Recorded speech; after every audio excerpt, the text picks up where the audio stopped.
Hoje, 5 de julho de 2020, vamos continuar meditando no vaso rachado. Mas hoje nós vamos refletir sobre como Jesus tratava as pessoas. Como Jesus tratava as pessoas. Lembram-se que todos nós somos vasos rachados. Todos, sem exceção. Todos nós precisamos da graça, da misericórdia, do amor, do perdão de Deus. Mas como que Jesus tratava as pessoas, os vasos rachados de sua época? Vamos ver isso nessa noite, meditando então no Evangelho de João, quando lá no João, capítulo 1, diz que o Verbo se fez carne e habitou entre nós. O Verbo se fez carne e habitou entre nós. Jesus, o Verbo, a palavra, a luz. Como que Jesus tratava as pessoas na sua época? É a mesma forma que Jesus nos trata hoje. Como você acha que Jesus te trata? Como você quer ser tratado por Jesus? Jesus, a Bíblia diz lá em Hebreus, que Ele é o mesmo, ontem, hoje e eternamente. E a forma que Jesus tratava as pessoas em sua época, é a mesma forma que Ele nos trata hoje. E qual a importância de nós sabermos disso, diante de sabermos que somos vasos rachados? A importância, meus irmãos e irmãs, é de a gente crescer no conhecimento da palavra, de a gente saber que Jesus, Ele continua agindo como agia, através do seu Espírito Santo. A palavra diz que Ele foi para os céus e enviou o Consolador, enviou o seu Espírito Santo. Então o Espírito Santo de Deus que mora dentro de nós, continua tratando conosco, continua nos ensinando, continua nos conduzindo, continua falando conosco. Por isso então é muito importante nós sabermos disso. Às vezes nós achamos que as coisas acontecem só com a gente, que Deus gosta mais do vizinho do que de nós, que Deus gosta mais do irmão do que de mim. Isso é um equívoco, Jesus, Ele gosta de todos da mesma maneira, Ele trata com todos da mesma maneira, Ele ama todos da mesma maneira, porque Ele é a palavra. Ele é o Verbo que estava com Deus e o Verbo era Deus. Ele estava no princípio com Deus e todas as coisas foram feitas por intermédio dele, e sem ele nada do que foi feito se fez. Ou seja, Jesus estava ali na criação. Os três, o Pai, o Filho e o Espírito Santo. Como que Jesus tratava as pessoas da sua época? Sabe como? O verso 17 de João, capítulo 1, diz assim: porque a lei foi dada por intermédio de Moisés, a graça e a verdade vieram por meio de Jesus Cristo. Então o primeiro ponto que eu quero destacar aqui para a nossa reflexão desta noite é que Jesus sempre tratou as pessoas com graça e verdade. Graça e verdade. A graça é a sua misericórdia, a graça é o seu amor, a graça é o seu interesse por você, por mim, é o interesse de Jesus pela sua igreja. Isso é graça e verdade. Jesus sempre quer que nós conheçamos a verdade, que nós caminhemos na verdade, trilhemos na verdade. Jesus, Ele é a verdade, o caminho e a vida. Ninguém vai ao Pai senão por Ele. Jesus então trata todos com verdade e graça. É assim que Jesus tratava as pessoas em sua época. E ali então o apóstolo João, ele continua escrevendo sobre Jesus, E ele faz muitas evidências, e no final do seu Evangelho de João, ele escreve assim: há, porém, tantas outras coisas que Cristo fez e falou, e que não caberiam em todas as bibliotecas reunidas no mundo todo. João, então, ele é um apóstolo que teve uma perspectiva da obra de Jesus maravilhosa, assim como Mateus, Marcos, Lucas, né, que são considerados evangelhos sinóticos iguais. João, então, ele caminhou com Jesus, ele observou Jesus, e quando escreveu com uma profundidade tão grande, que até hoje deixa a qualquer um impactado. E essa palavra aqui da vida de Jesus, escrita pelo evangelista João, é para falar-nos uma mensagem poderosa, hoje e sempre. Então ele fala que Jesus estava com o Pai, com o Filho, com o Espírito Santo, ou seja, Jesus como Filho estava como Pai e estava com o Espírito Santo na criação do mundo. Se ele não criasse o mundo não existiria. E aí ele continua falando. No capítulo 2 de João, ele registra o interesse de Jesus pelas pessoas.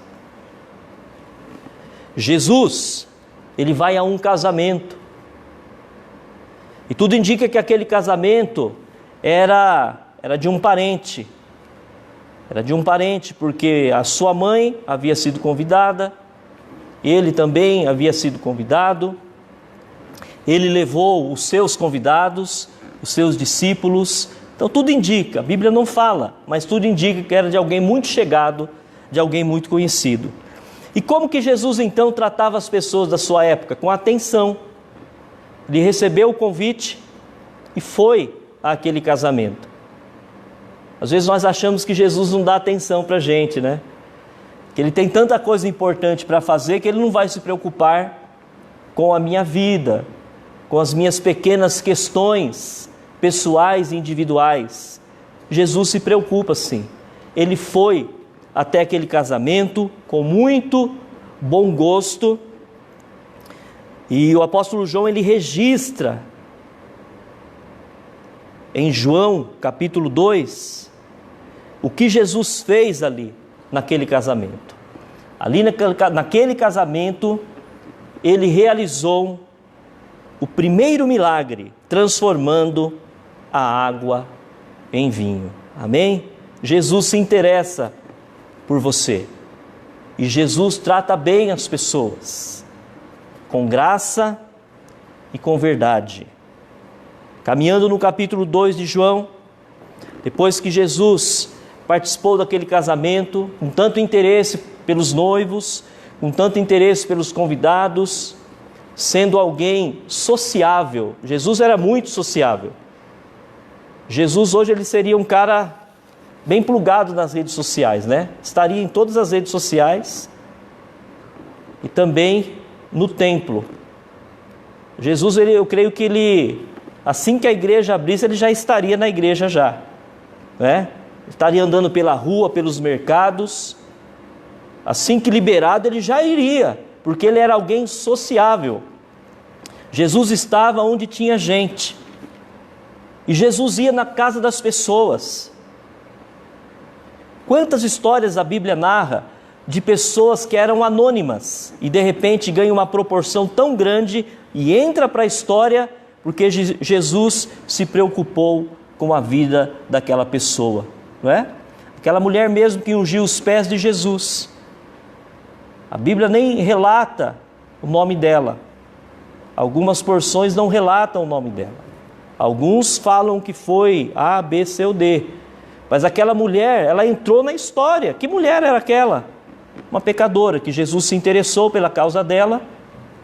E Jesus então fez questão de registrar na sua palavra. Jesus então, meus irmãos, diz o evangelista João, ele saiu de Caná da Galileia, e foi para Cafarnaum, e ali então ele teve o seu primeiro ato público. Veja, que o seu primeiro milagre foi na transformação da água em vinho, e o seu primeiro ato público foi na purificação do templo. Era a época da Páscoa, os judeus iam até Jerusalém, até o templo, para levarem as ofertas, ao sacerdote, para buscarem o perdão, a purificação. Então Jesus ele foi até o templo. E ali então, meus irmãos, veja que o sermão de hoje, a mensagem de hoje é como Jesus tratava as pessoas. Não quero que você esqueça isso, como que Jesus tratava as pessoas. E nós já vimos que ele tratava com graça e verdade. E ele foi até o casamento com graça e verdade.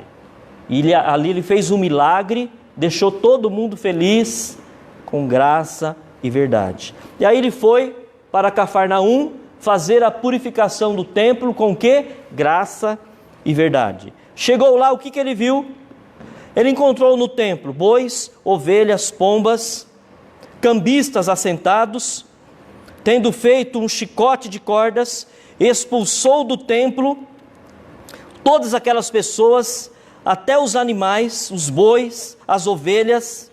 Ele derramou pelo chão o dinheiro dos cambistas, ele virou as mesas, disse aos que vendiam as pombas: tirai daqui estas coisas, não façais da casa de meu pai casa de negócio. Lembram-se do que a Bíblia registrou lá nos profetas? Olha o que diz, o próprio João relata isto: o zelo da tua casa me consumirá, Jesus falou, repetindo o que o profeta havia falado. Graça e verdade. Qual que era a verdade? A verdade é que aqueles homens, aqueles cambistas, estavam fazendo da casa de Deus uma casa de negócios. E Jesus então ele tratou aquelas pessoas de que forma? Com verdade. É como ele trata a gente também, irmãos, com graça e verdade. Quando a gente está errado, é com verdade e com graça. Quando a gente está certo, é com graça e com verdade. Quando a gente está errado, é com graça e com verdade. Jesus sempre trata as pessoas da mesma forma. E quando a gente entende isso, a gente vai deixar de ser melindroso e vai deixar de ser complexado, por acharmos que talvez Jesus goste menos de nós ou goste mais de nós. Não, Jesus trata a todos com graça e com verdade. Meus queridos, e aí então, Jesus, ele começou ali a fazer esta obra, uma obra que causou um impacto. Ele não se alegrou, porque ele é a verdade. Se ele é a verdade, como ele iria se alegrar com a casa do seu pai, sendo transformada em uma casa de negócio? Sabe o que é casa de negócio? Casa de negócio é onde você vai, trabalha, e você recebe por aquilo que você trabalhou. Isso é negócio. No caso dos cambistas, eles foram lá, adquiriram os animais, foram até o templo fazer negócio. Eles venderam os animais para ganhar dinheiro. E as pessoas que compraram fizeram negócio também. Elas tinham dinheiro para comprar o animal, para oferecer para o sacerdote, para receberem perdão. Jesus olhou essa situação e falou: não, eu tenho graça, mas eu quero ensinar vocês com graça e verdade, porque eu sou graça e verdade. Nunca se esqueça de João 1,17. A lei estava em Moisés, e Jesus, ele detém a graça e a verdade. Se nós estivéssemos na época da lei, eu acho que nós nem estaríamos agora cultuando ao nosso Deus, porque já estaríamos fulminados de tantas coisas erradas que nós fazemos. Essa é a verdade. Mas nós estamos na época da graça. Só que a época da graça tem verdade também, e nós não podemos esquecer disso. Então Jesus, meus irmãos e minhas irmãs, Ele ensina as pessoas como se portar na casa do Pai. Que a casa do Pai não é casa de negócio. Pelo contrário, olha só o que nós aprendemos aqui. A casa do Pai é casa de dádivas. Não é lugar de a gente fazer negócio. Eu jamais posso fazer negócio na casa do Pai. Então, se nós temos em mente, eu vou na igreja hoje porque eu prometi ao Senhor, se Ele me desse tal coisa, Ele me deu, então eu vou lá. Isso é negócio.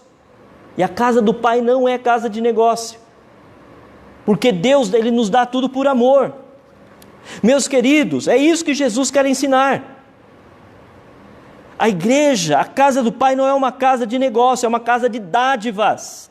Quando nós entramos na casa do Senhor é apenas para receber dádivas, graça, para prestarmos o nosso culto a Ele e para recebermos a sua graça. Ali nós prestamos culto, isso não é negócio, isso é abrir o nosso coração para adorar aquele que merece ser adorado. E em contrapartida, Ele recebe o nosso culto, quando estamos com os nossos corações sinceros, e Ele nos dá bênçãos. Ou seja, a casa de Deus é um lugar de dádivas e não de negócio. E Ele ensina isso para aqueles cambistas, ensina isso para aqueles homens que estavam ali naquele momento. Meus irmãos e minhas irmãs, vamos refletir um pouquinho nessa situação.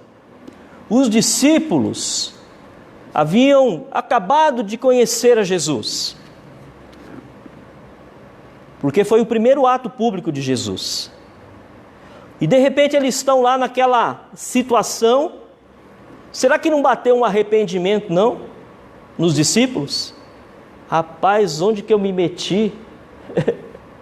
Primeira empreitada desse profeta que eu estou servindo. Olha o que o cara faz aí. Ele vira a mesa, o cara surtou. Ele vira a mesa, dá chicotada e faz um monte de coisa. Solta pombo, joga dinheiro no chão, solta boi. Eu creio que foi, irmãos, uma festa. Como os discípulos se sentiram? Eu acho que eles se sentiram temerosos. Temerosos. Porque ninguém havia ousado fazer algo de tal proporção no templo. No templo. Construído por Salomão. A Bíblia diz que Salomão levou 46 anos para construir aquele templo. E de repente Jesus chega lá numa Páscoa e faz tudo aquilo. Deu para entender o que eu quis chamá-los à reflexão? Agora, vamos refletir também. Como que as pessoas pobres se sentiram naquele momento? Já parou para pensar nisso? Elas se sentiram felizes. Elas se sentiram alegres. Sabe por quê? Porque elas não tinham dinheiro para comprar sequer uma pombinha para levar para o sacerdote para receberem perdão pelos seus pecados. Elas ficavam ali, ó. Imagine o jogo do Santos, lotado ali, né? Morumbi lotado, e o Santos jogando ali. Um monte de gente ali fora querendo entrar porque não cabe mais ninguém no estádio. Melhor time do mundo, Santos. Ali então, meus irmãos, era assim, estava todo mundo no templo. Quem tinha dinheiro para comprar o boi, para comprar o cordeiro, para comprar o pombinho, entrava. Quem não tinha, ficava de fora. E de repente Jesus começa a mudar uma ordem. Como que Ele tratava as pessoas? Com graça e verdade. Como que Ele trata hoje as pessoas? Com graça e verdade. Aquelas pessoas se sentiram felizes, se sentiram alegres, se sentiram defendidas. Por quê? Porque o templo houve um rebuliço. Os animais foram soltos. De repente o sacerdote que ia imolar o cordeiro, o boi, a pombinha, ele falou: e agora, o que eu faço? Não tenho nada para fazer. Esse homem aí que diz que é profeta soltou todos os animais. E de repente, meus irmãos, os pobres que não tinham dinheiro começaram a entrar dentro do templo, porque já não tinha mais os cambistas ali. Meus queridos, foi um alvoroço. É assim que Jesus trata as pessoas. Como Jesus estava tratando aqueles homens? Com amor. Nós não podemos dizer que Jesus estava com raiva dos cambistas, estava com raiva dos sacerdotes, estava com raiva de todas as pessoas que tinham condições de comprar ali o seu sacrifício. Não, Jesus tratou com amor. Sabe por quê? Porque mais lá na frente a gente vai ver que Jesus se sentou com um ladrão, Jesus se sentou com prostituta, Jesus ele almoçava, ele jantava com as pessoas, ele amava as pessoas, porque ele trata as pessoas com graça e verdade. Não é porque ele amava que ele escondia o defeito das pessoas. E não é porque ele não amava que ele ia prejudicar a pessoa, não. Ele amava todos ali, sem exceção, porque mais para frente, nós percebemos que quando ele estava lá na cruz, para quem que ele deu? Qual foi o último milagre de Jesus, podemos dizer ali, enquanto ali na terra, né? Que o último milagre foi a ressurreição, não é? Aliás, foi o primeiro da ressurreição. Então, meus irmãos, foi a salvação daquele ladrão.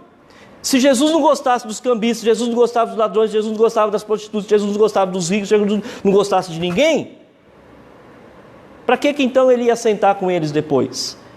Para mostrar o seu reino. Então nós podemos perceber que Jesus ele trata com graça e verdade. E na graça e na verdade ele quer atingir os corações de todos. Será que a primeira impressão é a que fica? Quando Jesus estava ali no templo, o Verbo se fez carne e habitou entre nós, cheio de graça e de verdade, e vimos a sua glória como a glória do unigênito do Pai. Ele era a luz e a luz estava nele. Será que a primeira impressão é que fica? Qual foi a primeira impressão dos sacerdotes quando viram Jesus? Profeta falso. Qual foi a primeira impressão dos cambistas quando viram Jesus? Esse aí, veio trazer dor de cabeça para nós. Vamos tratar de matar, porque senão ele vai acabar com o nosso comércio. Qual foi a primeira impressão daquelas pessoas que foram atingidas por aquele ato de Jesus? Talvez foi isso. Mas a primeira impressão não é a que fica não, meus irmãos. Quando nós temos um coração transformado, sabe qual é a primeira impressão que fica? Às vezes é a dúvida. Será que ele é profeta? Não, não é profeta, não pode fazer isso. Será que ele é falso? Não pode ser. Será que ele é verdadeiro? Não pode ser. Irmãos, talvez a primeira impressão em alguém sensível, em alguém sincero, em alguém que não vive uma política suja, sórdida, que pense só em si, talvez a primeira impressão que fique numa situação dessa, a primeira impressão que fica, talvez seja a dúvida. E foi a impressão que Nicodemos teve de Jesus. Ele foi até Jesus. A gente vê isso aí no capítulo 3. No capítulo 2, Jesus purifica o templo. E acontece tudo isso. Quem era Nicodemos? Nicodemos era um fariseu. Ele fazia parte do conselho dos fariseus, que estavam ali no templo, junto com os sacerdotes. Nicodemos, ele pensou, e foi até Jesus. Não, eu preciso então conversar com Jesus. Eu preciso saber quem é Jesus. Eu preciso saber mais de Jesus. Preciso ter uma reunião com Ele. Será que nós não precisamos também, meus irmãos, de ter essa reunião com Jesus? De ter esse particular com Jesus, ao invés de a gente ficar tirando conclusões precipitadas sobre a forma que Jesus age na nossa vida ou no mundo de maneira geral. Nós precisamos ir até Jesus. Nicodemos, ele foi até Jesus. Nicodemos, ele viu Jesus tendo todas aquelas atitudes diante de todos, virando mesa, soltando animais, brigando com as pessoas, enfrentando as pessoas, os cambistas, os sacerdotes. Nicodemos, ele foi até Jesus. Ele, como fariseu, ele poderia ter optado por ficar com o grupo que condenou Jesus. Mas aquele grupo, eles tinham um interesse próprio. Eles não queriam mudar o status quo, ou seja, eles não queriam mudar a ordem de poder. O poder é nosso. Está vindo um cara aí para tirar o poder, a gente não pode deixar. Então, meus irmãos, Nicodemos, ele teve uma atitude bela, uma atitude nobre. Que nós também tenhamos esta atitude nobre, essa atitude bela, de não tirarmos nunca, de não tirarmos conclusões precipitadas daquilo que Deus tem feito nas nossas vidas, daquilo que está acontecendo conosco nesses dias. Vamos até Jesus, vamos conversar com Jesus. Como que Jesus trata as pessoas? Com graça e verdade. E Nicodemos foi até Jesus, conversou com Jesus, falou com Jesus, Jesus ensinou ele, mesmo ele sendo um mestre, sendo um príncipe, ali no templo, na sinagoga, Jesus o ensinou, e Jesus falou para ele que ele precisava nascer de novo, para entender tudo o que estava acontecendo. O que é nascido da carne é carne, está lá em João 3, versículo 6. E o que é nascido do Espírito é Espírito. Quando Jesus fala para Nicodemos, tem que nascer de novo. Meu irmão, minha irmã, hoje também nós precisamos nascer de novo. Não da carne, mas do Espírito. Jesus, ele trata as pessoas com graça e verdade. Versículo 3 diz assim: Jesus respondeu, em verdade te digo, se alguém não nascer de novo, não pode ver o reino de Deus. Jesus, então, meus irmãos, depois de ensinar Nicodemos, um homem que tinha a opção de tomar uma outra atitude, a atitude de ficar contra Jesus e querer a cabeça de Jesus, mas não, Nicodemos preferiu tirar a sua dúvida. Ele reconheceu em Jesus o profeta, a profecia se cumprindo. Ao invés de ele tirar uma conclusão precipitada e falar, não, é mentira, ele foi até Jesus, conversou com Jesus, e ali então Jesus explicou para ele. E Jesus então, meus irmãos, aqui no capítulo 3, o término do capítulo 3, o texto central é o versículo 16, quando ele fala assim, porque Deus amou o mundo de tal maneira, que deu o seu Filho unigênito, para que todo aquele que nele crê, não pereça, mas tenha a vida eterna. Jesus, ele veio trazer uma nova ordem para aquele tempo. Não era mais um reino visível, um reino físico, um reino material, mas um reino espiritual, um reino eterno.